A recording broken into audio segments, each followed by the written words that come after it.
A carta de Tiago é escrita, né, foi escrita por dois objetivos, as cartas. Um dos objetivos é confortar, né, e consolar também. Porque muitos irmãos no período de Tiago estavam passando por muitas e variadas provações. E segundo os historiadores, a carta de Tiago foi escrita antes dos cristãos romanos. Foi escrita no período dos patrícios judeus cristãos. Os próprios judeus perseguiam seus irmãos e estava causando muita dor, muita perseguição. Então, essa carta foi destinada com esse objetivo de consolar e exortar, né, e corrigir aos irmãos. No verso 2 de Tiago 4, no capítulo 2, de verso 2 de Tiago, diz assim: se portanto vos entrar na sua sinagoga, já deixa bem claro, né, sobre a sinagoga, que antigamente era os judeus que seguiam, que iam, né, era um local que a gente chama de carral na palavra hebraica, que é ajuntamento. Daí surge a ideia de igreja, né, ajuntamento. Primeira menção à igreja, ajuntamento. Essas cartas, portanto, quando o Tiago escreve, é com o intuito, o objetivo de confortar e corrigir. E também para combater o mundanismo que já estava se fazendo presente ali. O que é o mundanismo? O mundanismo, quando a gente trata dessa palavra, está falando de valores que são contra a palavra de Deus. São valores que o mundo vive, né? Em debaldes, em heresias, em mentiras, em adultérios, em lascívias, né? Em sentimentos dúbios. Então, basicamente, essa carta está querendo dizer isso. E lá em Romanos 12 também vai falar: não vos conformeis com este século. Ou seja, não vos conformeis com o mundo, com as coisas que acontecem no mundo. Portanto, essa carta ela está indo contra o sistema de valores mundanos que estava abatendo a fé cristã, que estava se infiltrando dentro da igreja, do grupo de irmãos, dos ajuntamentos de cristãos.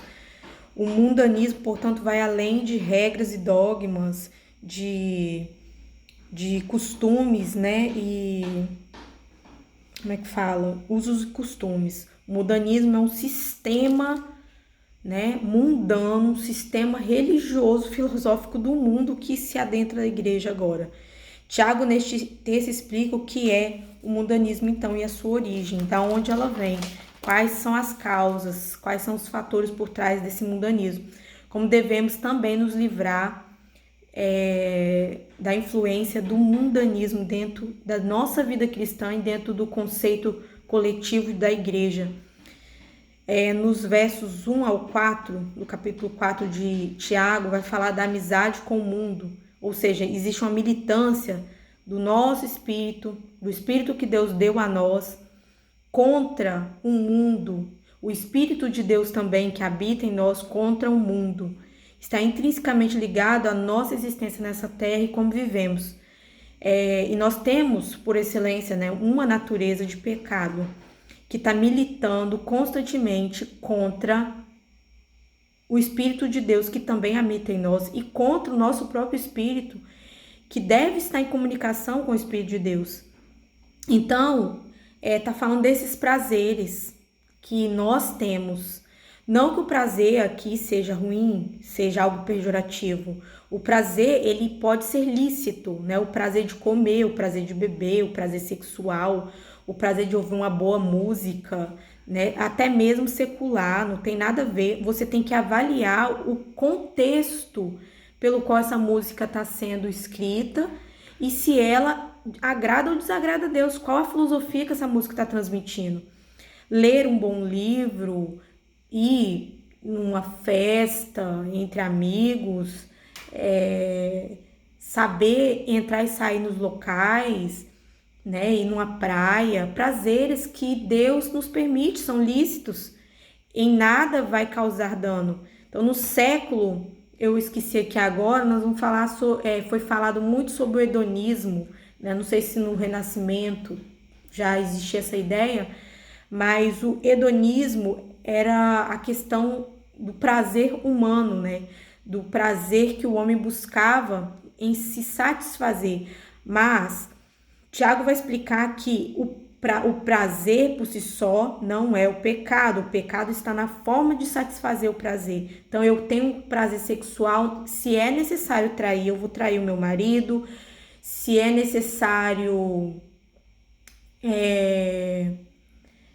cometer incesto, eu vou cometer incesto. Se é necessário eu estuprar, eu vou estuprar. É a forma que se dá o prazer, pelo qual eu vou exercer, né, a prática do prazer. Então, Tiago está explicando que a forma de se satisfazer que é o problema, mas ele diz que o prazer do cristão é a palavra de Deus. Então, nós podemos nos satisfazer sim, podemos ler um bom livro, comer, beber, ter relações sexuais, ouvir uma boa música, sair, né, conversar, dançar, desde que essa forma de prazer não seja inimiga de Deus.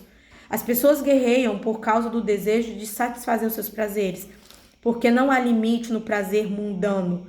Eu quero, eu faço, eu desejo, eu pratico.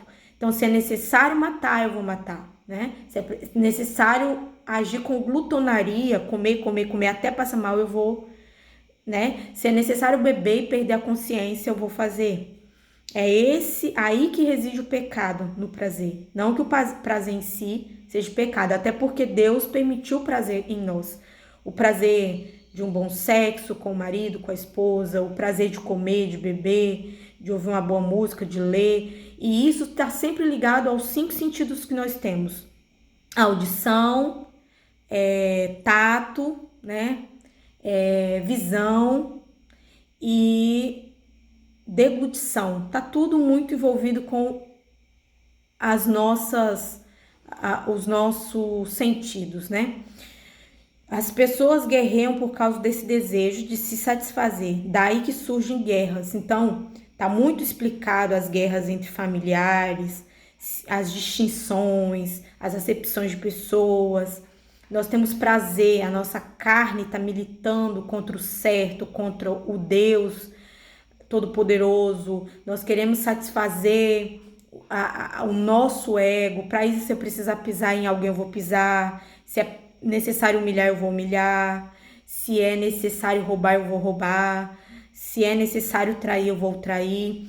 E Tiago vai dizer que isso é adulterar. Adulterar o quê? Somos adúlteros espirituais.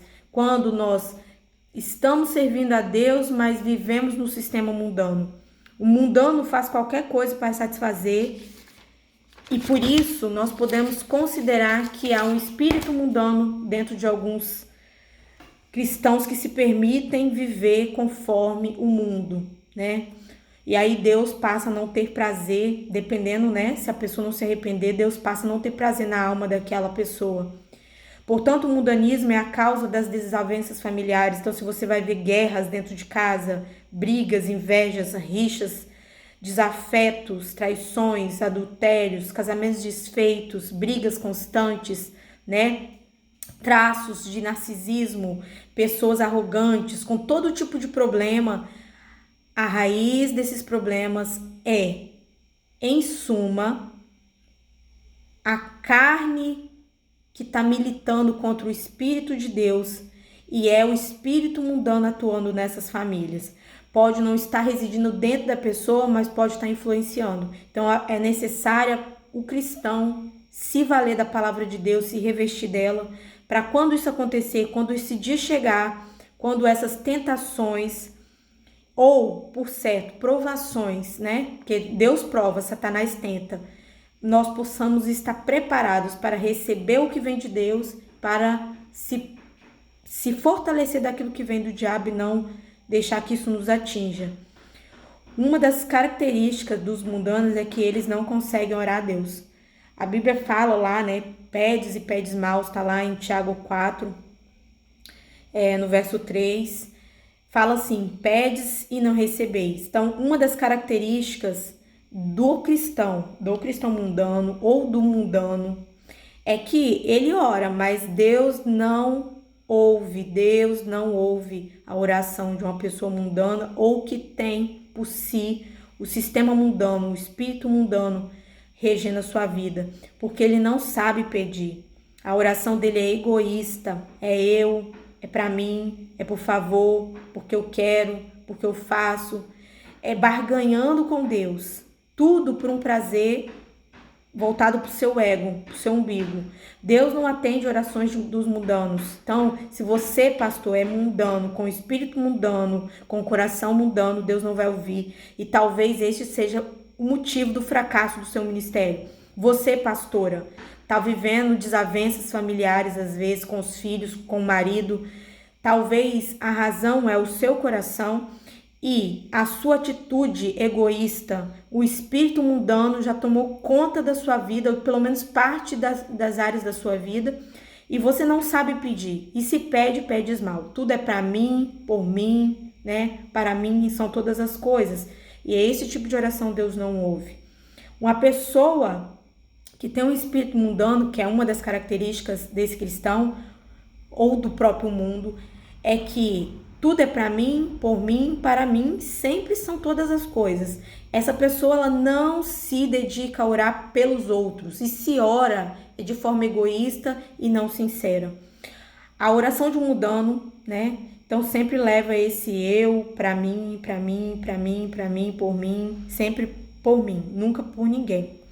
Raramente um mundano orará pelas necessidades dos outros. Então, o mundano não vai orar pela necessidade dos cristãos perseguidos, o mundano, o cristão mundano não vai desejar o bem, o crescimento do outro irmão, vai invejar se o irmão está sendo próspero, se não, seja em qual área, seja ministerial, seja financeiramente, não vai ficar feliz, porque o que opera dentro dele é um espírito mundano. Infiéis são aqueles, segundo Tiago, aqueles que são amigos do mundo. São amigos do mundo. Eles lutam pela satisfação pessoal, eles têm atitudes egocêntricas, eles são totalmente infiéis, são adúlteros espirituais, são homens de corações dobles e mundanos, ou seja, eles são declaradamente inimigos de Deus. Não existe neutralidade. Está escrito lá em Romanos 8, que somos todos filhos da ira, né? E é interessante que as cartas de Tiago, no caso, quando trata, é o único que fala: limpai as vossas mãos, pecadores. Ele é o único que chama cristãos de pecadores aqui, né? Os valores mundanos se opõem ao mundo espiritual de Deus. Não há neutralidade entre aquele que serve e aquele que não serve o mundo. Ou você é amigo de Deus, você é amigo do mundo. Ou você ama a Deus, você ama Mamon. Não tem para onde correr. Não tem comunismo aqui. Não tem vários caminhos. É um só e ponto. Não temos inimigos, mas se Deus é por nós, quem será contra nós? Mas se Deus também não for por nós, o mundo está contra nós e nós já fomos engolidos pelo mundo. Deveríamos pensar da seguinte forma: quando as portas se fecham para nós em algum momento da nossa vida, que está tudo seco, falta de emprego, desemprego, dor, angústia, tá uma coisa louca, nós podemos pensar da seguinte forma: ou Deus está nos provando para nos forjar, está nos permitindo passar por certas situações, né? E está nos capacitando, porque de alguma forma os valores mundanos estão infiltrando em nossas vidas, e por isso Deus se opõe a nós mesmos, nós, eu, ego, espírito, para que eu possa retomar a consciência. Então, em algum momento a gente pode parar para pensar que se sua vida está no impasse danado aí, é o próprio Deus que está se opondo a você, e pode ser uma forma de Deus te atrair de novo, tá te atraindo para o deserto para você voltar à sã consciência. Ou Deus pode usar um irmão para te exortar, para te consolar. Talvez você nem passe pela oposição de Deus, mas se você não obedece, Deus vai se opor a você e pode ser que as coisas comecem a ficar bem estreita para você mesmo, difícil para você e por falta de obediência. Então, se você não é obediente, né? Então, nada tende a ser mais fácil para você. Vamos para o segundo vídeo.